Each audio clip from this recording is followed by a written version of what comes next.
Covid ఈ పేరు వింటేనే ప్రపంచం గజగజ వణికిపోతుంది. లక్షలాది మంది ప్రాణాలను బలి తీసుకొని కోట్లాది కుటుంబాల్లో చీకట్లు నింపిన ఆ మహమ్మారి కథ ముగిసిందని మనమంతా భావించాం.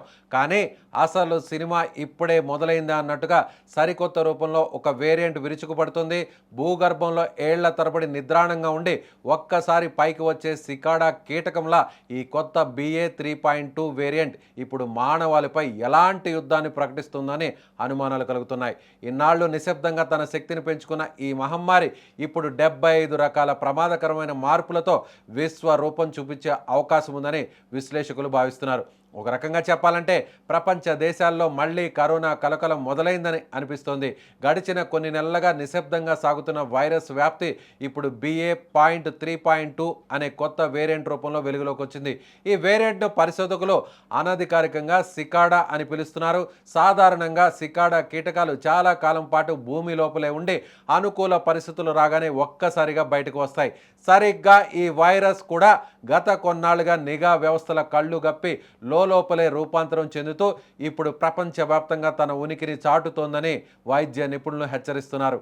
అమెరికాలోని సగానికి పైగా రాష్ట్రాల్లో మరియు దాదాపు 22 దేశాల్లో ఈ వేరియంట్ కేసులు నమోదైనట్లు సమాచారం అందుతోంది.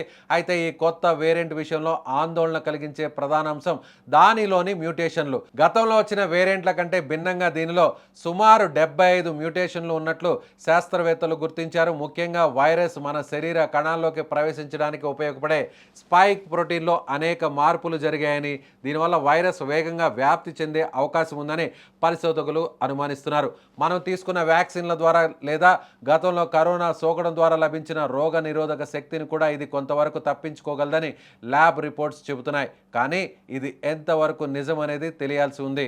ఈ BA.3.2 వేరియంట్ మొదటిసారిగా 2024 నవంబర్లో దక్షిణాఫ్రికాలో వెలుగు చూసింది. అప్పట్లో ఇది చాలా తక్కువ స్థాయిలో ఉన్నప్పటికీ 2025 మరియు 2026 ప్రారంభం నాటికి ఇది క్రమంగా విస్తరించినట్లు తెలుస్తోంది.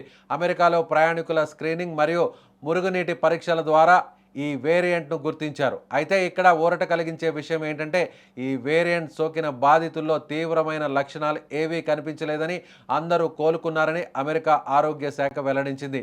ఇది వేగంగా వ్యాప్తి చెందుతున్నప్పటికీ ప్రాణాపాయం కలిగించేంత ప్రమాదకారి కాదని నిపుణులు అభిప్రాయపడుతున్నారు.